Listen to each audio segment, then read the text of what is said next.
नमस्कार, बाखबर में आपका स्वागत है। मैं हूं राघवेंद्र सिंह। आज हम बात करेंगे मध्य प्रदेश के अच्छे दिन। कभी 2014 में एक नारा हुआ करता था भाजपा का, अच्छे दिन आने वाले हैं। उस समय सरकार थी डॉक्टर मनमोहन सिंह की, यूपीए गवर्नमेंट, और उसके खिलाफ बीजेपी का एनडीए इलेक्शन लड़ रहा था।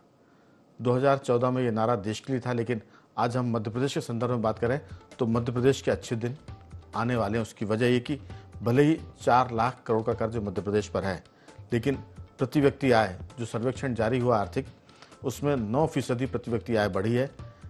करीब 1.5 लाख लोगों को रोजगार मिला है और पूरे 5 साल में मध्य प्रदेश में 46,000 करोड़ का निवेश आया है और राज्य की जीडीपी जो है उसमें 11% की ग्रोथ हुई है। जो थोड़ी सी चिंता वाली खबर है वो ये कि मध्य प्रदेश में पहले जो प्राइवेट सेक्टर था उसमें 40% महिलाओं को नौकरियां अब कम मिली है, ना नौकरियां घट गई है।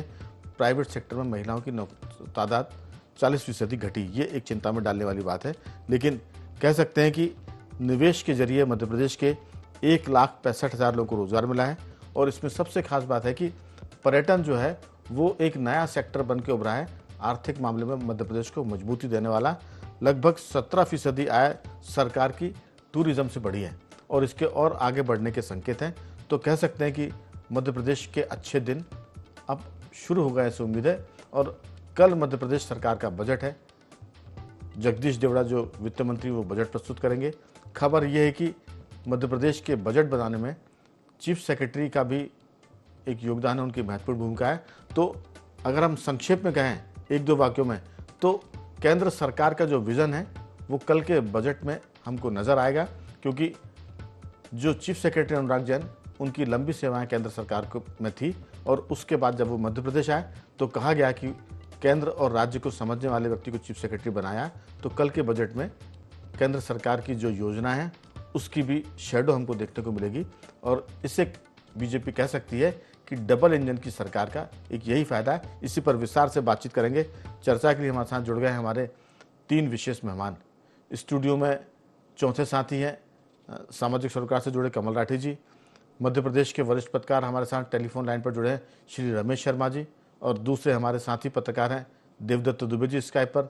देवदत्त जी, आपका बहुत बहुत स्वागत है। जियो पॉलिटिक्स और राजनीतिक विश्लेषक के साथ साथ सामाजिक कार्यकर्ता रमेश सिंह जी भी हमारे साथ टेलीफोन लाइन पर जुड़ गए हैं। आप सभी चारों साथियों का बहुत बहुत स्वागत है। मेरी आवाज़ सुन पा रहे हैं तो श्री रमेश शर्मा जी, आपसे आग्रह है कि चर्चा की शुरुआत आपसे। मध्य प्रदेश के अच्छे दिन, डबल इंजन की सरकार, चीफ सेक्रेटरी की बजट में भूमिका, और इससे दिखेगा कि जो केंद्र चाहता है उस पर भी राज्य सरकार काम कर रही है। आपका इसमें क्या कहना है? निश्चित रूप से ये जो आपने कहा है, लगभग इसकी झलक हम कल बजट में देख सकते हैं। और जो मुझे लग रहा है कि मोदी जी का जो उनकी जो पंच लाइन है, एक है ज्ञान का सम्मान, इसमें गांव गरीब है, महिला है, युवा है और किसान है, इनके लिए कुछ विशेष चीज हो सकती है। और दूसरी, विरासत से विकास के साथ विरासत। तो जिस तरीके से टूरिज्म को उन्होंने 3-4 कॉरिडोर बना रहे हैं, आध्यात्मिक टूरिज्म अलग, पर्यटन अलग और धार्मिक पर्यटन अलग, और ये जो पर्यटन है अपना वो अलग, जिसमें अभयारण्य और सारे वो ये अलग। तो मैं समझता हूँ कल का बजट में जो है, मुझे जो लग रहा है लगभग 4 लाख करोड़ के आसपास का बजट इसमें हो सकता है। इसमें जैसे कि आपने खुद भी कहा, प्रति व्यक्ति आय बढ़ी है। और आगे चल करके अपन ने कई बार इस बात की चर्चा की है कि नौकरियों के अवसर तो समय के साथ घटने वाले हैं, क्योंकि अब इंसान का काम जो है वो मशीनें कर रही हैं। हम लोग गांव से आते हैं, आपकी भी पृष्ठभूमि वही है। एक समय 20 लोग मिलकर के एक खेत काटते थे, अब एक मशीन 20 खेत काट रही है। अब एआई जो और आ रहा है, क्योंकि सरकार एआई पर और आईटी पर बहुत ज्यादा जोर दे रही है, इसके कारण भी अब नौकरियों के अवसर तो घटेंगे। युवाओं को अपने शिल्प के आधार पर, अपने कौशल के आधार पर, प्रतिभा के आधार पर स्वरोजगार की दिशा में जाना होगा। बजट निश्चित रूप से बहुत अच्छा है, महिलाओं के लिए, किसानों के लिए और युवाओं के लिए इसमें कुछ सौगात नई हो सकती है। किसी नए टैक्स की मुझे संभावना कम दिख रही है, लेकिन शराब हुआ, सिगरेट हुआ, ये जो लग्जरी गुड्स है जी, इसमें कुछ टैक्स बढ़ सकता है जी। दरअसल शर्मा जी, आपने जो कहा उससे तो अंदाज यही लगता है, जो हम सब अनुमान लगा रहे हैं कि कल का जो बजट है वो उसमें दिखेगा कि डबल इंजन की सरकार किस ढंग से काम कर सकती है और राज्यों के विकास में जो राज्य केंद्र के साथ कदमताल करेगा उसके अच्छे दिन ज़्यादा आ जाएंगे।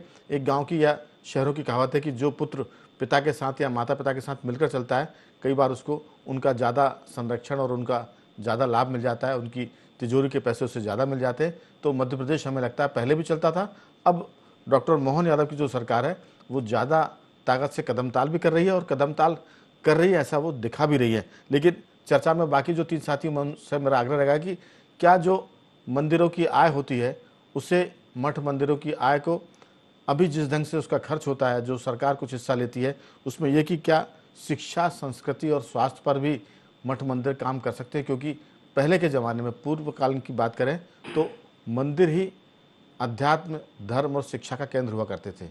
वहीं से लोग शिक्षित होते थे। केवल दर्शन, दक्षिणा और पैर पड़ना केवल काम नहीं था वहाँ भक्तों का, बल्कि वहाँ जो बैठे पुजारी आचार्य होते थे वो समाज को दिशा देते थे और कई बार राजशाही भी उनसे सलाह लेती थी, चाहे वो आचार्य जगतगुरु स्तर के हों या मठ मठाधीश हो, मंडलेश्वर हो। इस पर चाहे तो राय दे सकते हैं। हमारे साथ दूसरे साथी देवदत्त दुबे जी स्काइप पर। देवदत्त जी, कल जो बजट आने वाला है उसमें जो अनुमान जताए जा रहे हैं, ऐसा लगता है कि उसी के आसपास का बजट होगा, लेकिन क्या मध्य प्रदेश के अच्छे दिन और आएंगे? आपकी राय? देखिए, जिस तरह से डबल इंजन की सरकार प्रयास कर रही है और अभी आपने देखा होगा भोपाल में ग्लोबल इन्वेस्टर समिट हुई, तो उसमें निवेश आने की जो एमओयू साइन हुए हैं, तो उससे संभावना तो बहुत बढ़ रही हैं, लेकिन सब धरातल पर हो जाए तब उस पर ज़मीन पर उतर आए। प्रयास जो हो रहे हैं और जो बताए जा रहे हैं, वो जिस दिन धरातल पर उतरेंगे उस दिन मध्य प्रदेश की तस्वीर तकदीर बदल जाएगी। जैसे एक सेक्टर मान लें कि पर्यटन के क्षेत्र में काम किया पिछले वर्षों में, तो आज उसके रिजल्ट दिख रहे हैं। आज स्थिति ये कि देश ही नहीं दुनिया में ये माना जा रहा है कि मध्य प्रदेश सबसे अच्छा पर्यटन वाला राज्य है। तो कई महानगरों के लोग जो सुकून की या शांति की तलाश में, अच्छे पर्यावरण की तलाश में है, वो भोपाल, इंदौर और भी जगह मध्य प्रदेश की जगहों पर जमीन और मकान खरीद रहे हैं। तो इससे लगता है कि एक आकर्षण एक विभाग में हुआ, तो ऐसे ही और अन्य क्षेत्रों में यदि काम होंगे तो निश्चित रूप से मध्य प्रदेश की जमीन के अंदर आप इतना विश्व प्रसिद्ध हीरा पन्ना सोना मध्य प्रदेश के अंदर पन्ना में है, लोहे अयस्क खदान सब कुछ है। तो जमीन के ऊपर जो उकेरने की जरूरत थी और जिसके अब शुरू हो गया, तो उसके रिजल्ट भी सामने दिखने लगे। क्योंकि समृद्ध तो था लेकिन उसकी जो पहचान थी जो वो उभर कर नहीं आ पा रही थी। पिछले 2 दशक में बहुत काम हुए हैं कृषि के क्षेत्र में भी। जैसे तो अभी जो 3 योजनाएं और बन जाएंगी, पार्वती सिंध चंबल और केन बेतवा लिंक परियोजना, तो पहले भी 7-8 अवार्ड कृषि कर्मण जीत चुका मध्य प्रदेश, तो और आगे तो हमें तो लगता है स्थायी हो जाएगा ये अवार्ड। तो ये है कि आप उसकी परख जिसको हो और जो उसको करे, तो इस समय मध्य प्रदेश की स्थिति अच्छी बनती जा रही। सबसे बड़ा ध्यान सरकार को रोजगार पर जरूर देना चाहिए कि बेरोजगारी एक बहुत बड़ी समस्या उभर कर आ रही है और एआई और सारे मशीनरी युग में काम कम होते जा रहे हैं, बिल्कुल मशीन युग ज्यादा होता जा रहा है, तो उस पर ध्यान देने की जरूर सरकार को जरूरत है। बिल्कुल देवदत्त जी, एआई के आने के संकट तो पूरे देश दुनिया में महसूस किया जा रहा है, लेकिन लगता है शुरू में कि ये चीज़ आएगी तो फिर नौकरियां घट जाएंगी और कुछ देर के लिए एक झटका आता है, नौकरियां घटती भी हैं, लोग परेशान भी होते, लेकिन फिर कहते हैं जैसे नदियां पानी अपना रास्ता ढूंढता है, वैसे ही मनुष्य भी रोजगार के अपने नए नए अवसर तलाश लेता है। मुझे लगता है कि इसका भी कोई हल जरूर निकलेगा। लेकिन हमारे साथ टेलीफोन लाइन पर रमेश सिंह जी भी हैं। रमेश सिंह जी, अगर पर्यटन को एक दर्जा देना है उद्योग का, जो कि सरकार ने दिया भी हुआ है, लेकिन उसको अगर आय का जरिया बनाना है तो मध्य प्रदेश की नदियों को साफ रखना पड़ेगा। उसमें जो बड़ी नदियां हैं, माँ नर्मदा की बात करें, बेतवा की बात करें, बेतवा की तो स्थिति ये है कि उसका जो उद्गम स्थल है वहीं से जल बंद कर दिया गया है, उसी को एक तरह से खंडित और विखंडित करके वहाँ उसका स्रोत ही बंद हो गया है।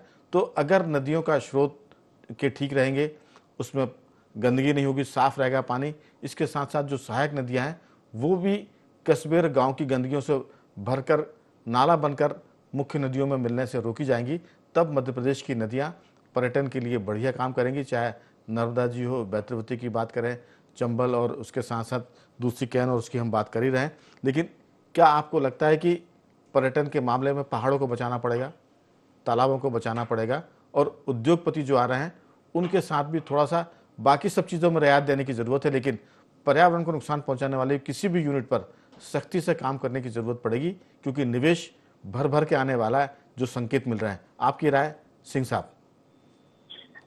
राघवेंद्र जी, पर्यटन जो हमने अभी इलाहाबाद में जो कुंभ के दौरान देखा है जी, इससे एक तस्वीर बन गई है कि भविष्य में पर्यटन एक बहुत बड़े उद्योग का रूप लेने वाला है।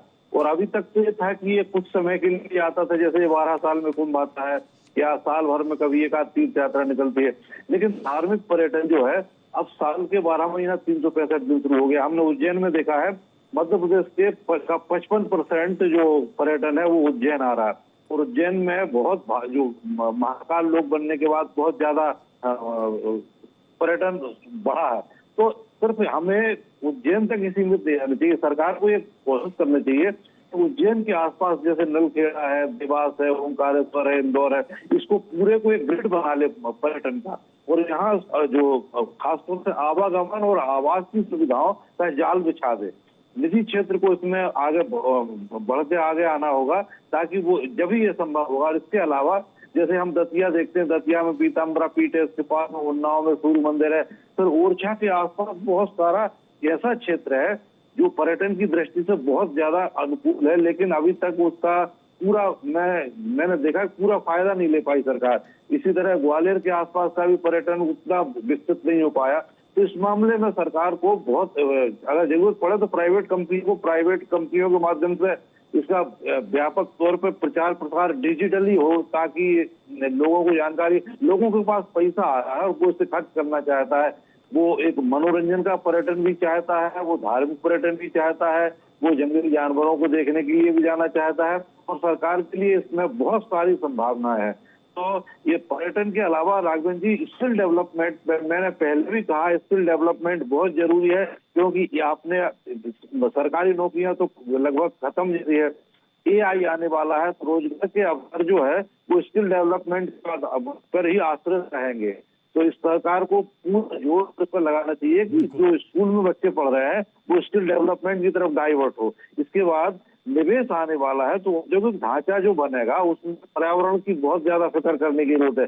दूसरा, विकेंद्रीकृत पर्यावरण का जो इसका औद्योगिक ढांचा बनना चाहिए, क्योंकि एक क्षेत्र में ही, जैसे भोपाल के पास पूरा औद्योगिक ढांचा अगर आप द्वीप में ही बनाएंगे तो इसका सर्वांगीण विकास पूरे वो नहीं मिल पाता प्रदेश को, खासतौर से GDP जो विकेंद्रीकृत ढांचे से मिलता। तो सरकार को इसके लिए मतलब पूरे प्रदेश को बराबर इसका जो निवेश है उसको बांट के और औद्योगिक ढांचे इसके अलग अलग क्षेत्रों में बनने चाहिए। बिल्कुल। दूसरी बात में सिंह साहब, जो डॉक्टर मोहन यादव की सरकार है उसने जो एक तरह से नई चीज शुरू की है वो ये कि औद्योगिक क्रांति को बड़े शहरों से हटाकर वो जिले, संभाग जिले से लेकर कस्बों में लेकर जा रही है। तो जो औद्योगिक विकेंद्रीकरण की आप बात कर रहे हैं, हमें लगता है कि शेडोल का डेवलपमेंट होगा, जबलपुर के आसपास का विकास होगा, ग्वालियर के आसपास सागर की हम बात करें, छतरपुर की बात करें। वैसे जो बात हुई है टूरिज्म के, एक जो सर्किट है पूरा, अगर लोग आगरा पहुंचते हैं, दिल्ली से आगरा पहुंचने वाले ग्वालियर पहुंचते हैं, ग्वालियर से फिर वो एक तरह से खजुराहो पहुंचते हैं, ओरछा खजुराहो। और अब ये जो नए सर्किट की बात हो रही है उसमें महाकाल के साथ साथ ओंकारेश्वर की बात हो रही है। राठी जी, पहले टूरिज्म के मामले में मध्य प्रदेश में लोग पचमढ़ी का नाम लेते थे, अब कई नए पर्यटन के स्थल हो गए हैं। अलग बात है कि उसमें धार्मिक स्थल की संख्या बढ़ रही है, लेकिन इसमें सबसे खास बात है, चारों मेहमान इस बात से सहमत हो सकते हैं कि अगर पर्यटन जो शहर हैं वो साफ होंगे तो पर्यटक वहाँ जाएंगे।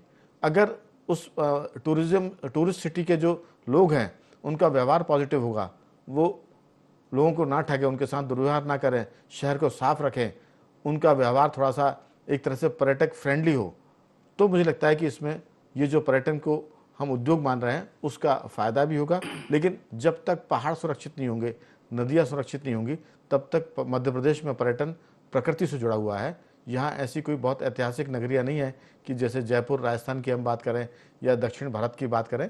मध्य प्रदेश में थोड़ा सा अलग तरह का पर्यटन है। लेकिन जो बात निकल के आ रही है, प्रति व्यक्ति आय बढ़ रही है, निवेशक आ रहे हैं। जो खबर है वो ये कि पिछले 5 साल में करीब 2429 औद्योगिक इकाइयाँ स्थापित हुई मध्य प्रदेश में।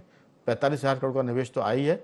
अब जो GSI की हम बात कर रहे थे राठी जी, उसमें जो फिगर है, अगर उसका 50% भी अमल हो गया, उस पर काम हो गया, तो निश्चित ही मध्य प्रदेश के दिन बदल जाएंगे। सरकार पर रोजगार देने का बोझ घटेगा, प्राइवेट सेक्टर इसमें ज़्यादा अग्रणी होगा। आपकी राय? नहीं, बिल्कुल। आज का जो आर्थिक सर्वेक्षण आया है वो काफ़ी अच्छा लग रहा है और तरक्की वाला लगता है। खास बात उसमें एक मुझे जो लगी कि स्कूल से बच्चियों को छोड़ने वाली जो काम था उसमें 36% की कमी आई। मतलब बच्चे स्कूल में पढ़ना चाहते हैं तो शिक्षा की तरफ पिछले 2 साल में मतलब काफ़ी अच्छा काम हुआ, ये आर्थिक सर्वेक्षण में स्पष्ट उल्लेख हो रहा है। तो मुझे लगता है कि बजट जो है वो शिक्षा में काफ़ी बजट बढ़ेगा इस बार। शिक्षा और टूरिज़्म 2 सेक्टर मुझे लग रहा है जिसमें बजट का काफ़ी बड़ा पार्ट उसमें सरकार देगी। अब आपने जो टूरिज़्म की बात की, तो मैं कहता हूँ टूरिज़्म में हमारे पास आज की तारीख में 9 टाइगर रिजर्व हो गए हैं। तो हमको ये देखना है कि जो हम नेचुरल अपनी चीज़ें बचा के रखे हुए हैं, पर्वत है, पहाड़ है, नदी है, जो हम संरक्षित कर पा रहे हैं या वाइल्ड लाइफ को हम संरक्षित कर पा रहे हैं, तो उसके कारण पर्यटक यहाँ पर आकर्षित हो रहा है। तो हमें इन्हें और कैसे संरक्षित रखना है, इसके अलावा वहाँ बड़े बड़े कंपनीज को एंट्री ना देते हुए वहाँ के लोकल सेल्फ हेल्प ग्रुप्स बनाए जाएं, लोकल होम स्टे बनाए जाएं और उनको रोजगार उससे कैसे उत्पन्न हो उस पर सरकार को काम करना चाहिए। इसके अलावा पर्यटन पे जो मुझे मुख्य लगता है, जो अभी तक बात बहुत ज़्यादा चलन में नहीं आई, मुझे लगता है कि स्वास्थ्य का पर्यटन, हेल्थ पर्यटन की अगर व्यवस्था हो, हम बहुत अच्छे मेडिकल कॉलेजेस, मेडिकल फैसिलिटीज़ अगर मध्य प्रदेश में ले आए, क्योंकि हमारा लैंडलॉक स्टेट है, हमें चारों तरफ से कई दिशा नहीं है बाहर निकलने की। तो अगर हम मेडिकल की तरफ अगर हम पर्यटन को ले जाते हैं और यहाँ पर ऑर्गन ट्रांसप्लांट और अन्य चीज़ों को हम बढ़ावा देते हैं, तो उससे हमारा स्वास्थ्य व्यवस्था भी बहुत अच्छी होगी। प्लस उसके द्वारा जो पर्यटन मिलेगा वो बहुत व्यापक रूप से ज़्यादा लोगों को रोजगार देने वाला मिलेगा। बिल्कुल। सबसे खास बात जो आपने की कि अगर हमारे पास इतने सारे राष्ट्रीय अभ्यारण्य, नेशनल सेंचुरी हैं, वो जाहिर है कि इससे जंगल तो बचेंगे, लेकिन सबसे खास बात कि नदियों को जो हमने जीवित नदी का दर्जा दिया है, उनको अगर हमने साफ सुथरा रख लिया, उनमें मिलने वाली सहायक नदियों की गंदगी को रोक दिया, उनके किनारे लगने वाले औद्योगिक इकाइयों से निकलने वाले कचरे को जाने से रोका, तो फिर नर्मदा माई भी बच जाएंगी, बेतवा भी बची जाएगी और फिर जो चंबल हमारे यहाँ से गुजरती है मध्य प्रदेश से, वो भी साफ़ सुथरी रहेगी। हालांकि अच्छी बात है कि चंबल को देश की जो टॉप 10 साफ नदियों में है, टॉप 5, उसमें चंबल का जिक्र आता है कि उसका पानी बड़ा साफ़ है। नर्मदा जी की तुलना में हम बात करें तो चंबल ज़्यादा साफ़ है, जबकि नर्मदा जी को साफ़ रखने की ज़रूरत है। शर्मा जी, मठ मंदिरों से होने वाली आय का इस्तेमाल शिक्षा और संस्कृति, माने भारतीय जो आध्यात्मिक शिक्षा, धार्मिक शिक्षा, उस पर भी करेंगे तो जो अगली पीढ़ी है वो अब से ज़्यादा सात्विक होगी, उसमें पॉजिटिविटी बढ़ेगी, वो धर्म के संस्कार उसमें आएंगे और वो सबको साथ लेकर वसुधैव कुटुंबकम की बात को और ज़्यादा चरितार्थ करेंगे। नई जो जनरेशन है उसमें इस बात की बहुत ज़रूरत है और मठ मंदिर और आचार्य इसमें बड़ी भूमिका निभा सकते हैं। बजट में अगर इसका भी कहीं उल्लेख हो जाए, अब तो बजट बन चुका होगा, लेकिन इसमें तो मुझे लगता है कि बीच में भी कोई पॉलिसी बन सकती है। आपकी राय? मंदिर हमारे यहाँ 2 प्रकार के हैं जी। खास तौर से मंदिर, एक तो जहाँ ट्रस्ट का सरकार का नियंत्रण है, जैसे उज्जैन हो गया, ओंकारेश्वर हो गया, ऐसे करीब 300 से ऊपर ऐसे ट्रस्ट है जिनका सरकार से नियंत्रण है। और दूसरे फिर वो छोटे मंदिर है जहाँ निजी ट्रस्ट चलाते हैं। तो जहाँ निजी ट्रस्ट है वहाँ ये सब काम तो होता है, लेकिन जहाँ सरकार का नियंत्रण है वहाँ कलेक्टर के प्रतिनिधि के रूप में वो सारा खुलता है और उसमें से एक बड़ा पार्ट राज्य सरकार के धर्मस्व विभाग को चला जाता है। फिर जो मंदिर के पास बचता है तो वो तो अपने स्तर पर ये सब काम शुरू करते ही है, लेकिन एक बड़ा पार्ट जो है धर्मस्व विभाग को जाता है। तो धर्मस्व विभाग जो है वो अपने हिसाब से करता है, उसके लिए ये बंधन नहीं है कि वो केवल हिंदू समाज पर ही खर्च करे, वो धर्म के सारे कामों पर फिर वो पैसा खर्च होता है। तो कुल मिलाकर के मेरी दृष्टि में तो सरकार को अलग से कोई बोर्ड बना करके मंदिरों को तो मुक्त करना चाहिए। उस समाज में ये जागृति स्वयं आए कि मठ मंदिरों का कहीं ना कहीं समाज के निर्माण में, समाज के संस्कारों में, परिवार में खास विशेषकर संस्कारों में, क्योंकि आज की युवा पीढ़ी जिस तरीके से राह पर अलग जा रही है, मैं समझता हूँ एक जमाने में भारत में हमारे मठ मंदिर, आचार्य, मुनि, इन सब पर जवाबदारी थी। ये अपना दायित्व सारे संतों को और मठ मंदिरों को इस दिशा में उठा लेना चाहिए और सरकार को मठ मंदिर तो मुक्त करना चाहिए। जी बिल्कुल शर्मा साहब, इसमें एक चीज़ और है कि बेतवा नदी का उद्गम मध्य भोपाल राजधानी के पास रायसेन जिले में आता है और कोलार रोड पर ही उसका उद्गम स्थल है। पिछले दिनों खबर थी कि उसको भी लोगों ने क्षतिग्रस्त कर दिया और उद्गम स्थल पर जो उसका प्रवाह है वो रुक गया है, वहाँ से पानी नहीं निकल रहा है। जब बेतवती नदी पर के ये हाल है और सरकार की तरफ से उस पर बड़ी खामोशी है, तो नदियाँ कैसे बचेंगी? नर्मदा जी की तो हम दुर्दशा देख ही रहे हैं, वो भले जीवित नदी का दर्जा हो दिया हो, लेकिन आज तक कोई मुकदमा दर्ज नहीं हुआ है। मुझे लगता है कि मैं मुद्दे पर इसमें आता हूँ कि अगर महाकाल मंदिर अपना कोई कॉलेज चलाए, धार्मिक सांस्कृतिक, कोई अस्पताल चलाए, कोई मेडिकल कॉलेज बनाए, अगर ओंकारेश्वर में कुछ ऐसा हो जाए, अमरकंटक में कुछ ऐसा हो जाए, ओरछा जहाँ राम राजा का मंदिर है वहाँ कुछ हो जाए, इसके अलावा जो पीठ है शक्तिपीठ हमारी देवी जी की ग्वालियर के पास में, वहाँ कुछ हो जाए, तो हमें लगता है कि जो धर्म को लेकर कई बार आलोचना का शिकार सनातन धर्म होता है, वो उससे बचेगा और एक तरह से उसका हमें लगता है कि सकारात्मक इस्तेमाल होगा। इस पर आपकी कोई छोटी सी टिप्पणी हो शर्मा साहब? निश्चित रूप से, लेकिन नदियों के सारे, जैसे झिली गांव है बेतवा का उद्गम, वो आसपास चूंकि पहाड़ों पर जो जल संग्रह होता था, जंगल में जो जल संग्रह होता था, वो पानी बह करके झिली तक आता था। तो लेकिन चूंकि अब लोगों ने इंक्रोचमेंट कर लिए, पूरे जंगल बर्बाद हो गए, फिर रोड बनाने के लिए, गिट्टी के लिए सारा का सारा वो पहाड़ कट गए, तो स्वाभाविक रूप से प्रत्येक नदी का उद्गम सरक रहा है। इसमें जन जागृति की भी इसमें बहुत आवश्यकता है। और आपने बिल्कुल ठीक कहा, नदियों के संरक्षण के लिए बहुत आवश्यकता है। हालांकि शिवराज की सरकार में उन्होंने कहा था कि 1 किलोमीटर तक केवल जंगल ही जंगल लगेंगे। मैं समझता हूँ उस योजना पर सरकार से नहीं होगा, इसमें जन जागृति की बहुत आवश्यकता है, वरना पानी अगले आने वाली शताब्दी पानी के युद्ध में खत्म हो जाएगी। बिल्कुल, वहाँ की जो लोकल पंचायतें हैं उनको जिम्मेदारी दी जाए और स्थानीय लोगों की कमेटी बने जो नदियों को साफ रखें, उनके प्रवाह में आने वाली दिक्कतों को दूर करें। मैं लौटूंगा आपके पास। देवदत्त जी, आपकी कोई टिप्पणी इसमें छोटी सी? बिल्कुल, ये तो बहुत जरूरी है, जीवन है, नदियां हमारी, उनको बचाने की बहुत जरूरत है जी। और जिस तरह के घटनाक्रम हो रहे हैं उससे वाकई भयावह स्थिति, कई जगह तो आज पानी की पीने का संकट पैदा हो ही गया है।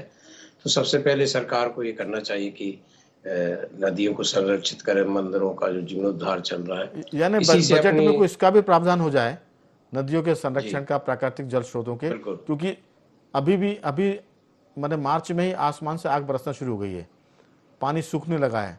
जो नदियां 12 मासी बहती थी उनकी भी धार पतली हो गई है और अप्रैल मई तक आते आते वो धार भी बंद हो जाएगी। तो ये जो संकट है, हमें लगता है कि इस पर सरकार ने अगर बजट में कोई प्रावधान किया तो वो बधाई की बात है, और अगर नहीं हुआ है तो इस पर जो उसमें सुझाव आते हैं उसमें कहीं ना कहीं उस पर उल्लेख करने की जरूरत है। 2-4 वाक्यों में कुछ कहना चाहेंगे क्या देवदत्त जी? बिल्कुल, इन सब पे तो करना ही है, क्योंकि यदि इस पर नहीं किया तो अपना अस्तित्व ही मनुष्य का समाप्त हो जाएगा। और मंदिर तो पहले से ही शिक्षा की और सबके केंद्र रहे हैं, तो फिर से पुनर्जीवित हो जाए। बजट में ये सब प्रावधान यदि हो जाए तो वाकई में जो चाहती है सरकार, उस तरह के समाज का निर्माण हो सकता है। बिल्कुल। रमेश सिंह जी, आपकी कोई राय? राघवेंद्र जी, नदियां के लिए भविष्य में बहुत बड़ा खतरा बनने वाला है। तो धान की खेती, जमीन के अंदर जो पानी बैठने से ये बरसात था उसको रोक दिया धान की खेती ने, तो वो पानी अंदर नहीं जाता और वो सीपेज होकर नदी और नालों में नहीं जाता, और नदी और नालों का प्रवाह समय से पहले बंद हो जाता। तो इस पर सरकार को वर्षा के पानी को जमीन के अंदर जाए, इसको सुनिश्चित करना होगा। और दूसरी बात, सबसे महत्वपूर्ण बात यह है कि ये स्थिति भयावह हो, जैसे दिल्ली में यमुना का जो हाल है, इसी स्थिति भयावह हो, उसका इंतजार न करके सरकार को इस पर समय रहते चेत जाना चाहिए। और इसके लिए जन जागरण के साथ साथ शासनिक स्तर पर, राजनीतिक जनप्रतिनिधियों के स्तर पर भी इस पर प्रयास करना चाहिए। तो थोड़े थोड़े प्रयास जब होंगे तो धीरे धीरे स्थिति सुधर जाएगी। बिल्कुल, असल में ये सरकार के बूते की बात नहीं, सरकार के बूते की बात होती तो अब तक वो नदियों को बचा लेती। जब तक हर नदी के किनारे का गांव, वहाँ की पंचायत, वहाँ के लोग सक्रिय नहीं होंगे, तब तक नदियों का बचना मुश्किल है। सरकारें तो बजट ला सकती है, अधिकारी उस बजट को लगा सकते हैं, कुछ खा सकते हैं उसमें से, लेकिन नदियाँ बचाने का काम तो राठी जी वही लोग कर सकते हैं जो नदी किनारे रहते हैं, क्योंकि प्लास्टिक की पन्नियाँ उसमें डलती हैं, पॉलीथीन नदियों की झीलों को रोक रही है, और उस वजह से नदियों की जो रेत निकल रही है ये भी खतरनाक है। एक सीमा तक रेत जरूरी है, लेकिन आप अत्यधिक उत्खनन करेंगे जेसीबी से करेंगे, पोकलैन मशीन से करेंगे, तो फिर नदियां भी दम तोड़ रही हैं क्योंकि हम उनका गला दबा रहे हैं, गला काट रहे हैं। छोटी सी टिप्पणी आपकी। सबसे पहले तो मैं आपके टीवी चैनल को भी बधाई दूंगा और माननीय मुख्यमंत्री जी का धन्यवाद करूंगा कि जो बेतवा की आपने उद्गम की बात की थी, तो आपने जो प्रोग्राम किया था उसके बाद सरकार ने बहुत तेजी से प्रमुख सचिव स्तर की मीटिंग हुई, जिसकी मॉनिटरिंग प्रमुख सचिव द्वारा बताया गया मीटिंग में कि मुख्यमंत्री जी स्वयं कर रहे हैं और उस पर एक्शन का काम चालू हो गया है। चलिए, मुख्यमंत्री डॉक्टर मोहन यादव को इसके लिए बधाई। और जो आपने दूसरी बात कही, जो चिंता का विषय है कि जमीनी पानी को तो आप देख रहे हैं और उसको आप आंखों से देख के फील करके आप बात रख रहे हैं, लेकिन जमीन के अंदर जो नदियां बहती हैं उसके लिए भारत सरकार की अमृत योजना में पूरे हिंदुस्तान के लिए एक्वीफर मैपिंग और उसका काम नगरीय प्रशासन विभाग को दिया हुआ है।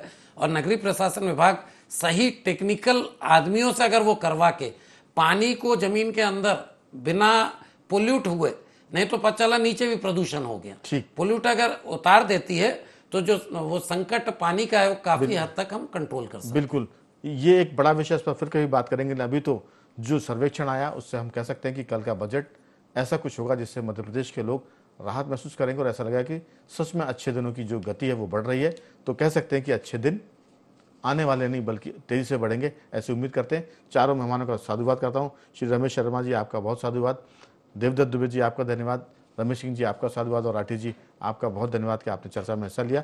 तो बाखबर में आज सिर्फ इतना ही। बने रहिए हमारे साथ और देखते रहिए IND 24।